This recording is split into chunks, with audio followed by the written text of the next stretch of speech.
the very heart of the Third Reich, Heinrich Himmler, leader of the SS, worked for more than a decade to create a new German order. He foresaw a modern brotherhood of Knights Templars, dedicated to a quest for a new type of spirituality. He was also seeking a new belief system for Germany, on which a new master race could be founded. Himmler's studies were to take him deep into the strange waters of the occult, and he would do everything in his power to drag the German people with him. Under Himmler's guidance, the SS, the hand-picked, disciplined and fiercely loyal bodyguard of the Führer, were being moulded into the model for an Aryan elite, a mystical order dedicated to the creation of a new world order. The SS were a carefully selected elite, which Himmler hoped would be the stock from which a new and superior breed of human would come, the Superman, a caste of men born to rule the world.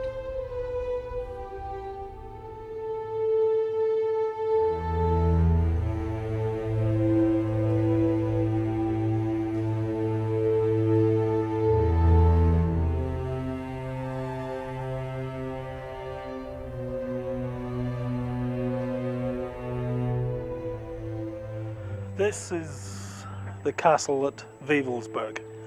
It was purchased by Himmler on behalf of the SS in 1934. And Himmler's plan was to turn it into a kind of a spiritual retreat where he and his 12 top SS officers could come and commune. And the idea was to create a kind of a chivalric order in the same way as the Arthurian legends.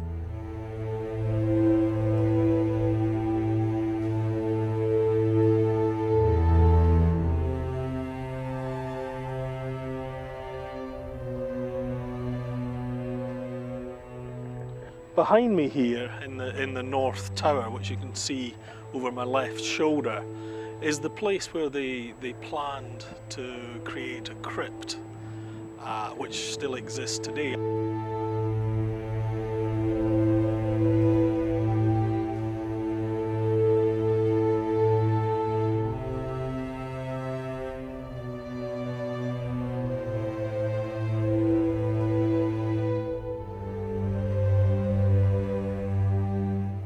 But inside here you'll find two very interesting rooms which really illustrate the lunacy, not just of Karl Maria Willigut, who was Himmler's guru, but also the whole of the National Socialist movement, because in this area there are two rooms, one of which is a crypt, which was intended to be the heart of the National Socialists, and the other is a meeting room where Himmler and his top 12 SS officers intended to come and create a kind of pseudo-Arthurian setup where they would conduct themselves around essentially a round table in the same way that the Arthurian knights are supposed to have done.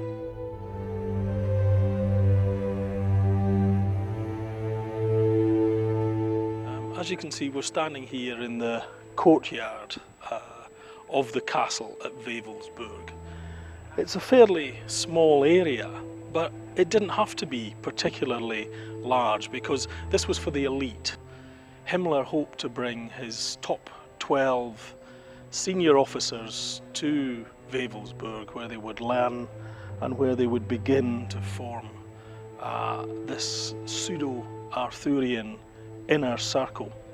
It's interesting to note that both Hitler and Himmler were bitterly opposed to the Freemasons, but under the influence of Karl Maria Willigut, Himmler was only too ready to copy the Freemasons and to create his own mythology and his own pseudo-religious rituals, which were performed here at Wewelsburg. It's very indicative of the kind of thinking that underpinned not just his philosophy, but the whole of the National Socialist philosophy, where they believed that one could reach back into the past and into the German myths, and to bring those myths back into the 20th century.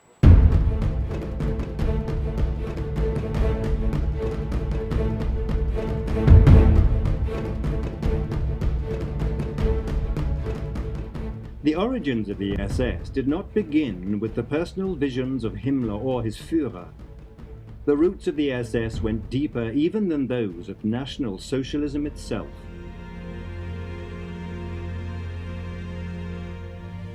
Amongst the aristocratic and educated classes, in the first decade of the 20th century, the overriding mood was one of nostalgia. There was a powerful yearning for a vanished past, a past believed to be more orderly, more harmonious, and more spiritual, and Heinrich Himmler was no exception. This was the Völkisch movement, a deeply conservative trend which tended towards Lebensreform, or life reform. The Völkisch movement yearned for the restoration of a more natural way of living. Tens of thousands of German youth joined the Wandervögel, the birds of passage. Its members shared a mystical love of the German countryside and revered German folklore and rituals.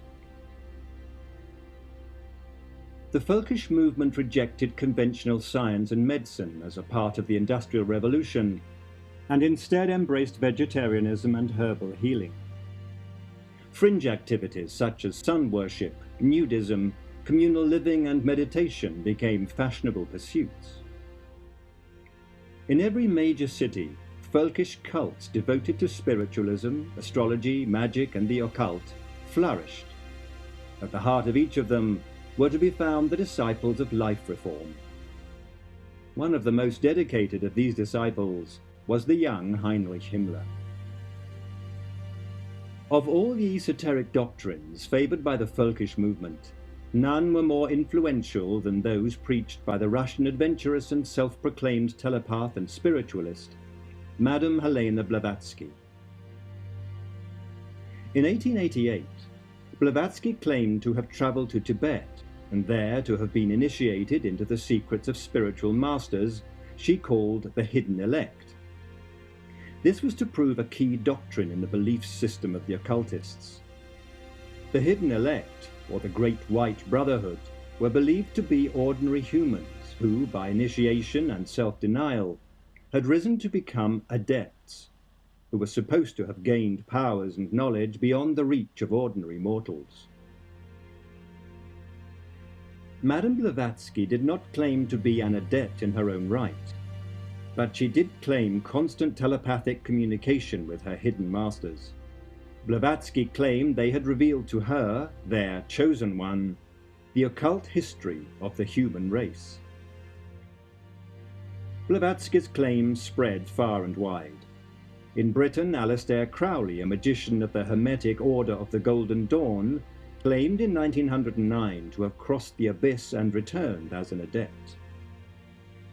According to Madame Blavatsky, each round of the cosmic cycle has associated with it 7 root races.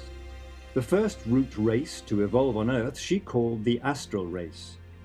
It was a race of pure spirit, the highest form of existence. The second she called the Hyperborean race. Its home was a now vanished continent in the Northern Ocean. The third race was the Lemurians. Blavatsky was clear about the reasons for the fall of the Lemurian race. It had interbred with animals. The fourth race in the history revealed to Blavatsky is Atlantis. The Atlanteans possessed psychic powers and had constructed giant cities using an energy source of mysterious origins. The Atlanteans were destroyed in a great flood. The fifth root race Blavatsky sees as the race of hope, the race that had once founded the culture of ancient Greece and would soon return man to the pinnacle of spirituality. This race she called the Aryans. By 1914, Blavatsky's mystical doctrine of the destiny of Aryan man had spread throughout Germany and Austria. It was widely embraced by the Völkisch fringe, and both Heinrich Himmler and Adolf Hitler were caught in its spell. Himmler was particularly susceptible to occult practices and believed in psychic and paranormal phenomena, including reincarnation, spiritualism, and astrology. Himmler genuinely believed in the prophetic powers of horoscopes and relied upon his own horoscope, which he cast frequently. One event that Himmler did not foresee was the outbreak of the Great War.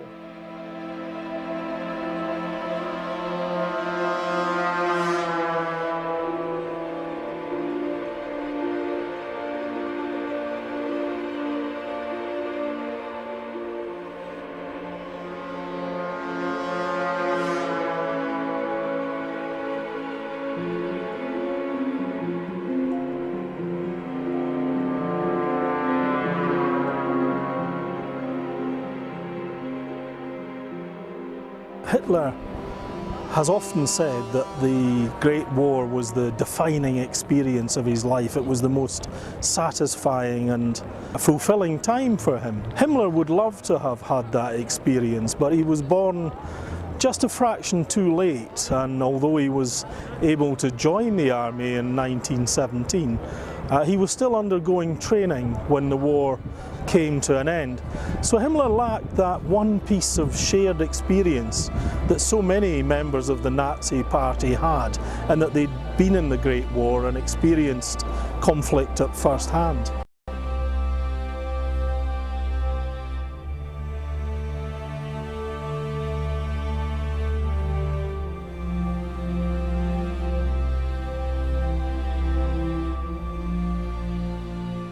In the ranks of the German and Austrian armies fighting the Great War, there was a widespread belief that the predictions of the Völkisch Fringe would be advanced by the unification of German-speaking peoples and the creation of a Germanic empire, which would result from a successful war. To many soldiers, the teachings of Austrian clairvoyant Guido von List were an inspiration. Von List built on Blavatsky and added the idea that in the Germans, more than in any other people, ran the blood of the mythical race of the Aryans. To List, the Great War was proof that the modern world, with its new-found materialism and its newfangled democracy, was destroying itself. Nonetheless, List proclaimed that out of war and destruction would come the victory of the German cause and the beginning of an Aryan millennium. In support of his ideas, von List revived the prayer of the 16th century philosopher and heretic, Giordano Bruno. O Jove, let the Germans realize their own strength, and they shall not be men, but gods. Like Aleister Crowley and Blavatsky, von List's inner thoughts led him to believe in the existence of a hidden elect.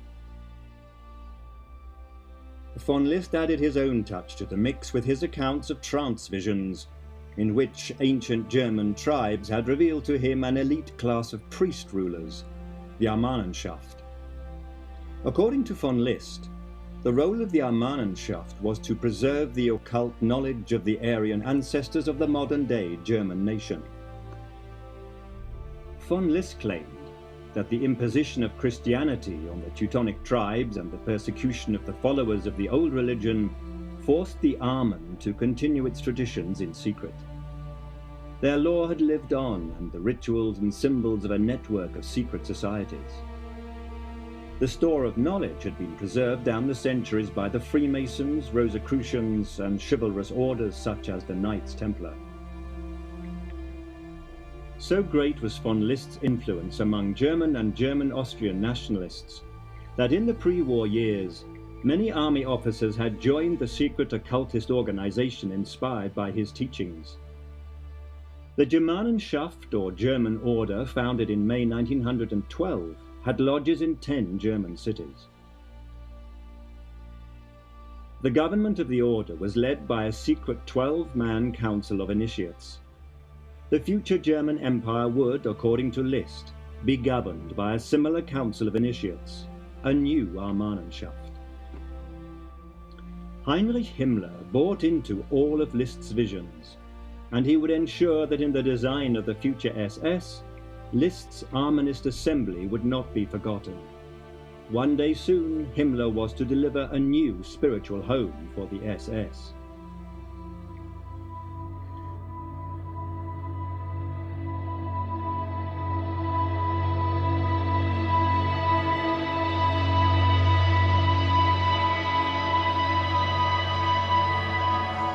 This is a very unusual feature indeed, because here in Germany, understandably, they've gone to great lengths to remove any possible vestiges of the Third Reich era. But above the small sentry post here, there is a stone plaque which was added in the 30s.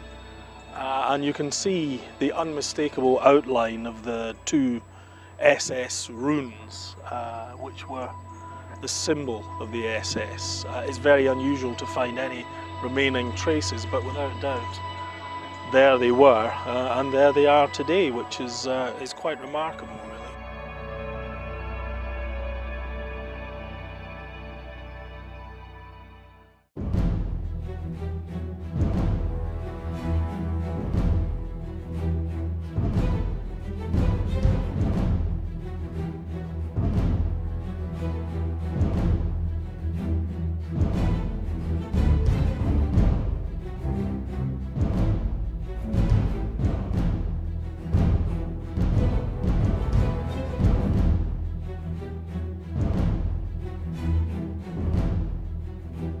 List's prediction that the Great War would see the victory of Imperial Germany over its democratic and degenerate enemies was to prove false.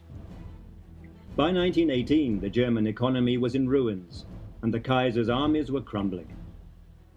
To the men at the front, the failure of the Imperial war machine was inexplicable. Early in 1918, Germany had won several major battles, and in 1917, the Russian enemy had totally collapsed. Theories of a conspiracy abounded. Many believed Germany had been betrayed from within.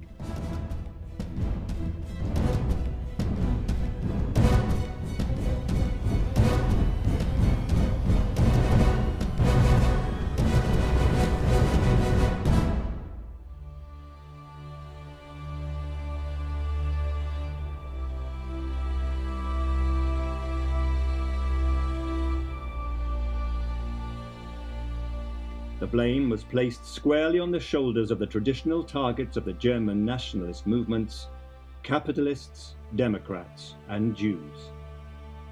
The widely held conspiracy theory was shared by many soldiers. Their joint belief was that the valiant German army had received a Dolchstoß, a stab in the back. Germany had become a democratic republic, and to the followers of von List, all that was valuable seemed irretrievably lost. The situation deteriorated when a government of unknown politicians had accepted the humiliating terms of the Versailles Treaty. Worst of all, the Kaiser and the German princes had abdicated the throne.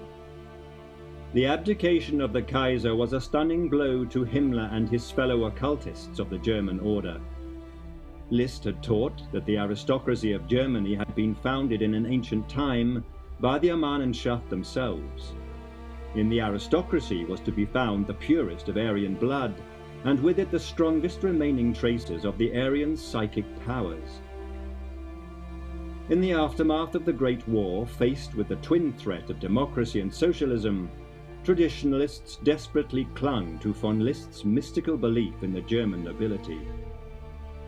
But side by side with the teachings of von List, a new form of social Darwinism was also being embraced.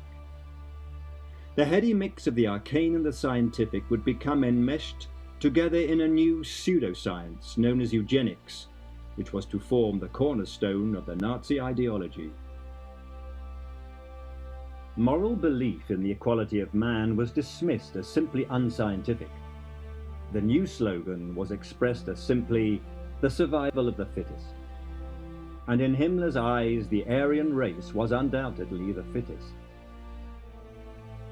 By 1918, eugenics had become so influential that under the new name of racial hygiene, universities, departments, and institutes were established, devoted to the new science. By the 1920s, theories underpinning eugenics had won widespread support amongst the German medical establishment. It also had a profound effect on the doctrines of German occultists. In 1919, von List, the foremost prophet of the Aryan millennium, died in Berlin at the age of 70. His place as Germany's leading mystic and visionary was taken by Georg Lanz. Lanz, an existential monk and respected biblical scholar, was to introduce new twists which were to have a profound effect on the development of Nazi ideology and on the structure and ritual of the future SS. Lanz had blended the Aryan occultism of von List and the principles of the science of eugenics into what he called his new doctrine, theozoology. Theozoology was an occult religion based on race. Inspired by Blavatsky's mystical history of racial evolution, Lanz claimed that the decline of the Aryan race happened because they had committed bestiality with a subhuman species. The result was the creation of many mixed races, races whose very existence threatened the rightful dominance of the Aryans.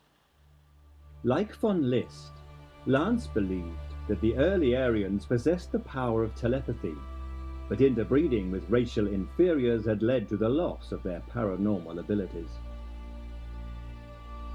The teachings of Georg Lanz were propagated throughout Germany and Austria by his own journal, Ostara, founded in 1905.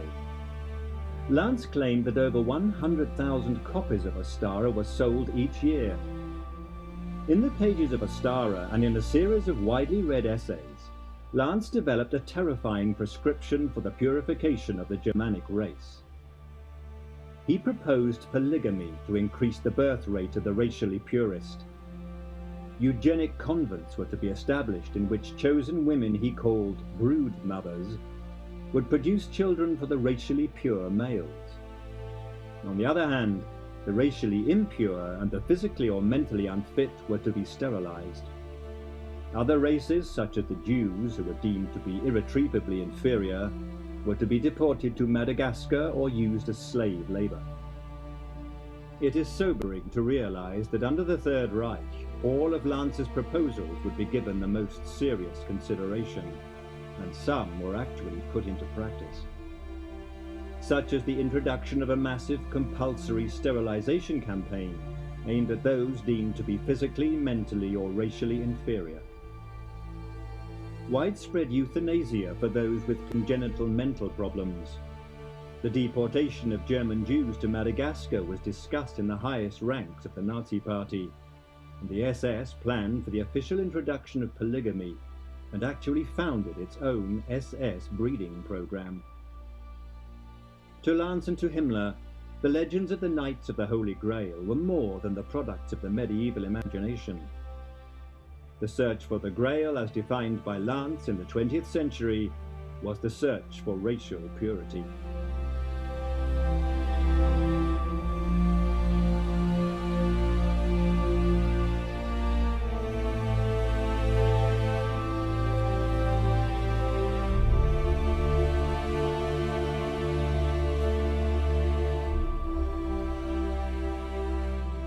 Already Himmler had identified the figure of German history who was to become his idol and his inspiration. King Heinrich I, German king of the Saxons, had in the 10th century fought and conquered the Slavic tribes of the East. So great would Himmler's devotion to the king become that he would make an annual pilgrimage to Heinrich's tomb, and believed himself the reincarnation of the king and the recipient of psychic messages from the spirit of the dead ruler. Himmler believed that his divine mission was to complete the work of the King Heinrich. He planned to create from the SS a knightly order which would rule the coming Aryan Empire.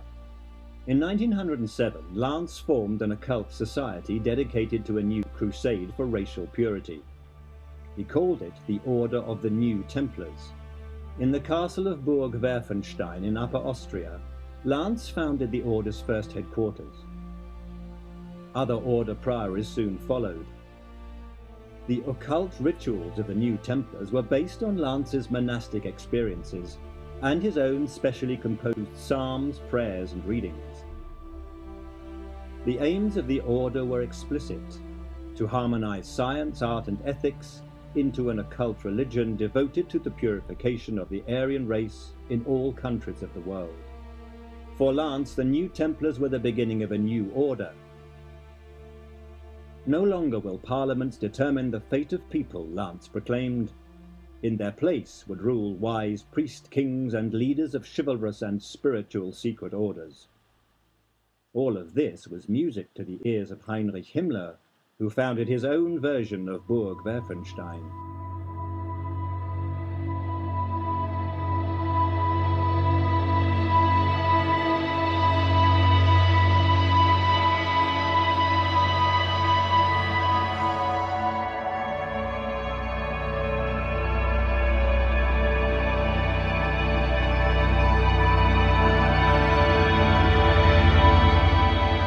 We'll come here to Dachau, which is the very heart of darkness. This is the place which is really very much the brainchild of Heinrich Himmler.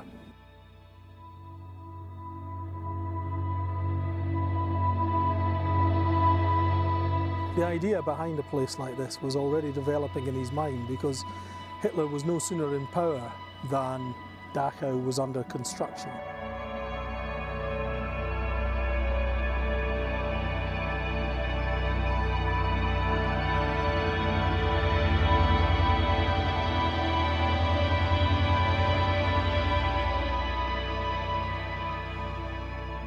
It's almost incomprehensible that such a place like this could exist, but Hitler and Himmler were master politicians, and they had a very clear idea of what they wanted to achieve in German society.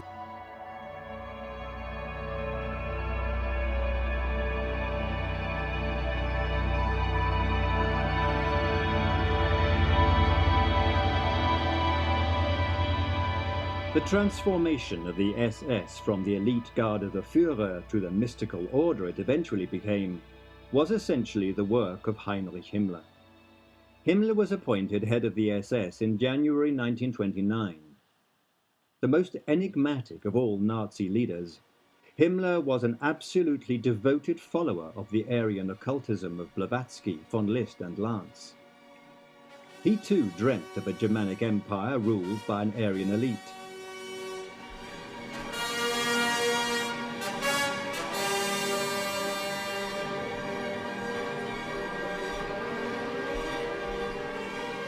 The collection of individuals which Himmler brought together to form the SS were an unsightly and bullying bunch.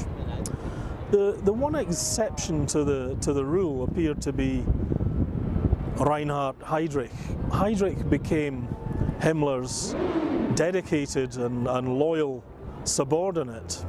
And he was an extremely capable individual who again was a skillful and very Machiavellian politician.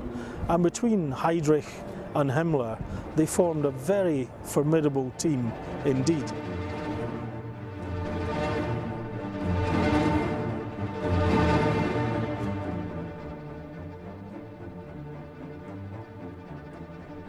Himmler was of an extremely nervous disposition, and it manifested itself in a series of stomach troubles which constantly plagued him throughout his career. Any time where he got nervous or there was tension, his stomach troubles would surface, and often Himmler would be forced to take to his bed in extreme agony.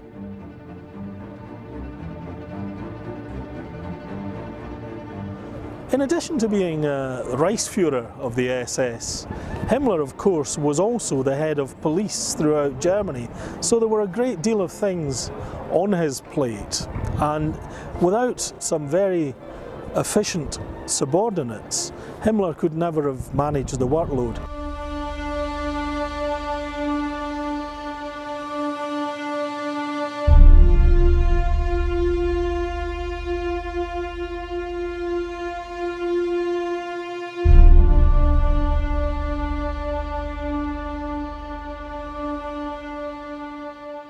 From a young age, Himmler had been an eager convert to the folkish concept of life reform, The land, he believed, was the origin of all that is good, and that cities were the source of all that is unhealthy, corrupt, and immoral.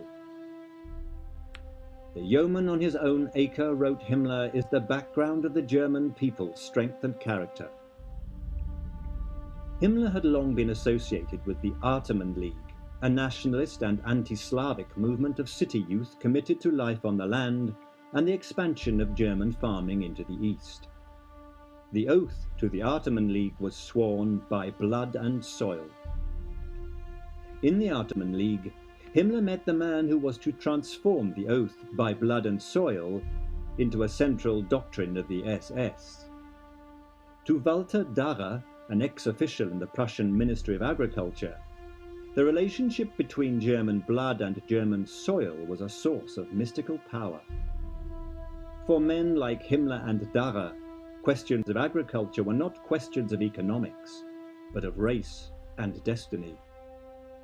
Heinrich Himmler was now free to put into effect the next phase of his plan for the SS, the creation of a mystical order of Teutonic Knights, an order which was to dominate the coming Aryan millennium.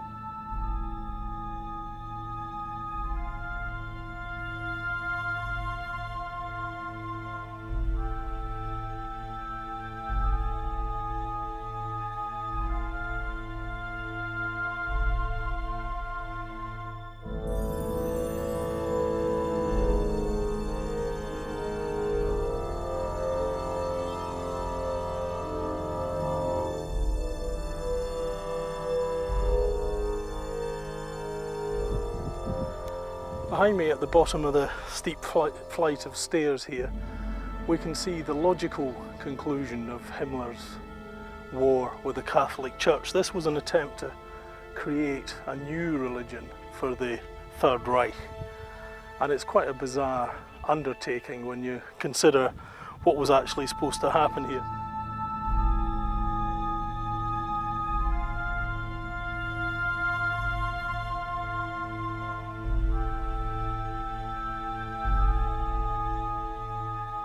This place looks innocuous, but the whole history of this is redolent of Heinrich Himmler and his ideas. It looks ancient, but it was actually constructed in the 30s, in 1934, by volunteers, and it was here at the Thingplatz that the spiritual heart of Himmler's plans was to take place.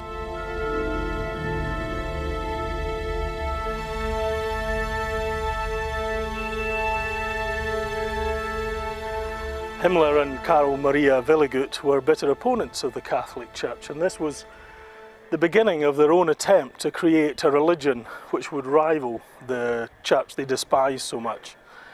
They decided to come here to the Heiligerberg, just overlooking Heidelberg, the Holy Mountain. And it was here that they built the first of the Thingplatz. Now, the Thingplatz were designed to replace the Christian churches. And in Himmler's warped mind, he could see a network of these places all over Germany where people would flock to celebrate a religion which was based on a return to nature and the turning of the seasons. There was no scriptural basis, there was only a vague set of beliefs that the summer solstice should be celebrated, as should the spring solstice, and of course Yule, which was the name that they used to replace Christmas.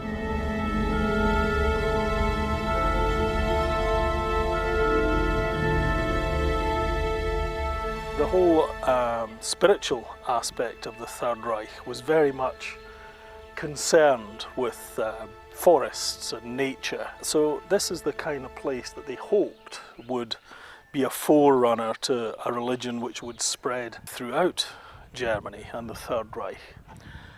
It never was particularly popular, understandably, as a religion, because the whole concept is false, so it didn't really find public approbation for what they were trying to do.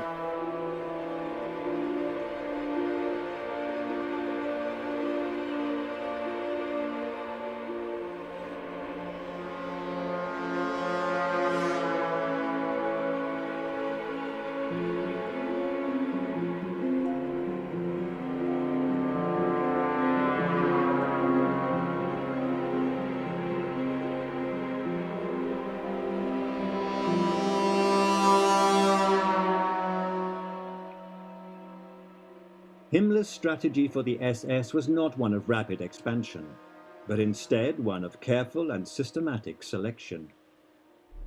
In 1930, Himmler had won a valuable concession from Hitler. The SS would be allowed to recruit from the ranks of the SA. Himmler had begun to put into practice his theories of breeding. We went about it like a nursery gardener trying to reproduce a good old strain that has been adulterated and debased. I started with a minimum height requirement. I knew that men of a certain height must somewhere possess the blood I desired. On December the 31st, 1931, Himmler established the SS Race and Resettlement Bureau. It was to be headed by his old friend Walter Darrer. Darrer was awarded the rank of honorary SS general. The task of the Race and Resettlement Bureau was to prepare for the future colonization of the East by pure-blooded Germans.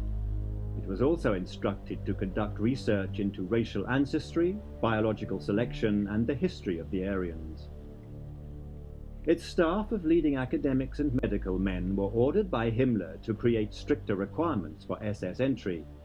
Bureau physicians were to assess the degree of racial purity of each applicant. By physical examination, only those considered pure or predominantly Nordic were suitable candidates for membership. The examiners were instructed to take into account the attitude and bearing of the candidate. In his attitude to discipline, the man should not behave like an underling. His gait, his hands, everything should correspond to the idea we have set ourselves. To Himmler, selection was only the first step in his plan to reclaim the Aryan blood latent in the German people.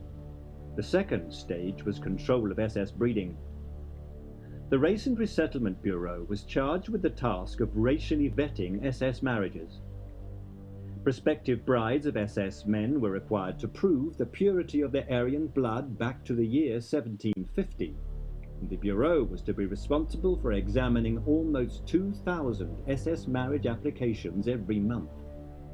It was the beginning of the largest and most terrifying eugenics experiment in human history. Himmler was so confident of the success of his plans that he predicted in 120 years the entire German people would once more be pure-blooded Aryans. Himmler knew that the realization of his Aryan vision was dependent on, above all, the SS becoming the most powerful organization in the Nazi Party and in the German state. Already Hitler had given the SS the role of carrying out police and intelligence duties in the party, and Himmler was quick to seize this opportunity to expand his power to the German police force, which he wrested from Hermann Göring. In 1931, Himmler recruited a 33-year-old ex-naval officer, Reinhard Heydrich, to found an SS security service. The establishment of the SD was to be the first stage in Himmler's creation of an SS state within a state. By the summer of 1934, Himmler had won total independence for his SS elite. His eugenics program was established, and he had begun the process of winning control of all German police and security service. With Hitler's blessing, he had created the Leibstandarte, which would eventually form the nucleus of an SS army.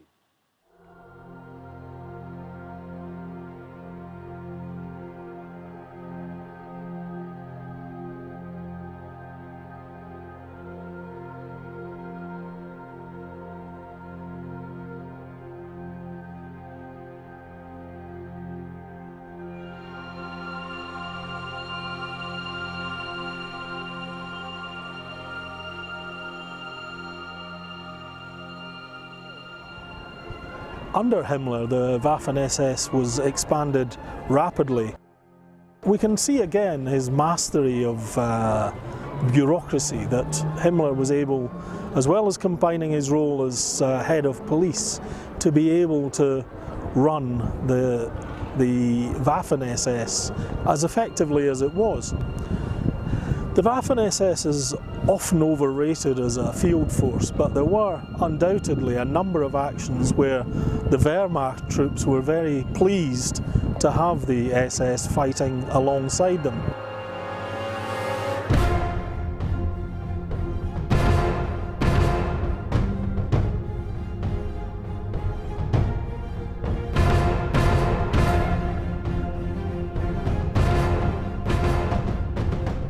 A number of Waffen SS formations fought very well indeed in the field, particularly in the Normandy campaign and in Russia.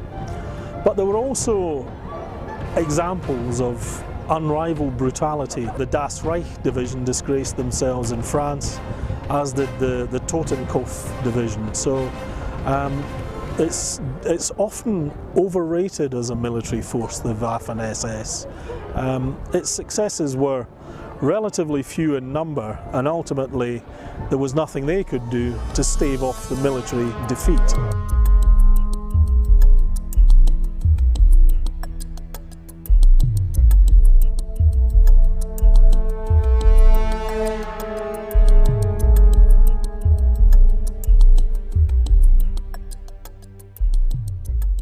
Of all the prophecies made by Lance, one would become Himmler's obsession. On astrological grounds, Lance foretold the invasion of Europe from the east. Himmler had come to believe that it was the destiny of the SS to repel the coming assault. The great battles he foresaw would be a prelude to the final victory of the Aryans. But Himmler's Camelot was never to be completed, as the grim reality of World War II crowded in on Himmler's world.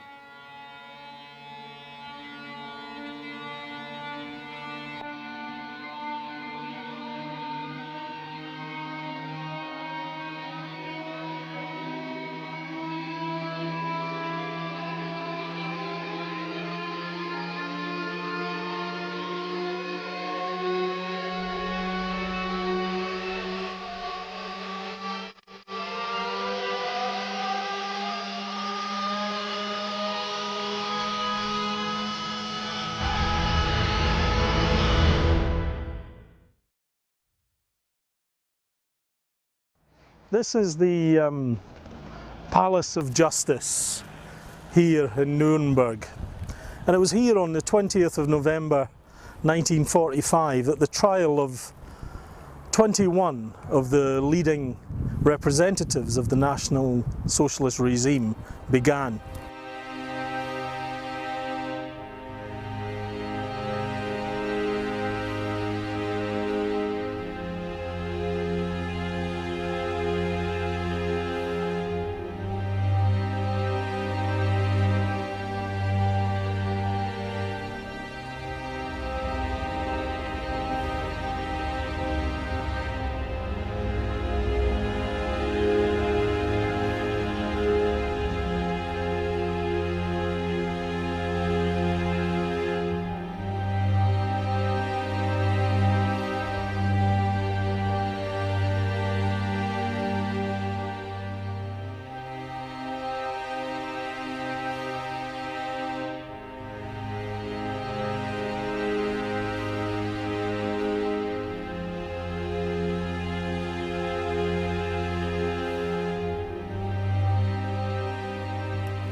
It took place in courtroom number 600, which is in the building behind me. Today it's still used as a courtroom, so access is limited, but it's generally possible to go and visit the spot where the trials actually took place.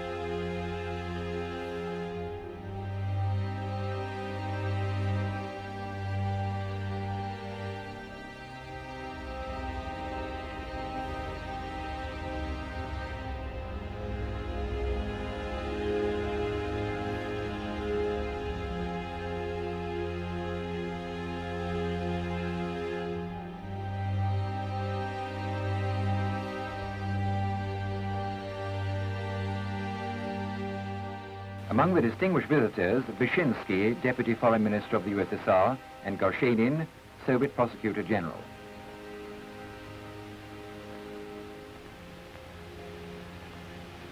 The criminals are accused of general conspiracy.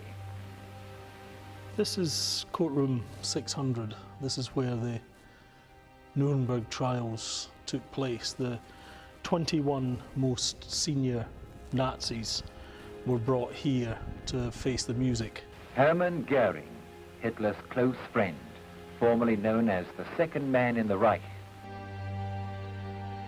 Goering initially had a great deal of influence over the defendants and famously said, "You can kiss my hairy ass." But over the course of the proceedings, even Goering was worn down, and he too committed suicide shortly before the execution that had been ordered. Also on trial were leading figures such as Keitel and Jodl, Hitler's military advisors, and both of them were sentenced to death.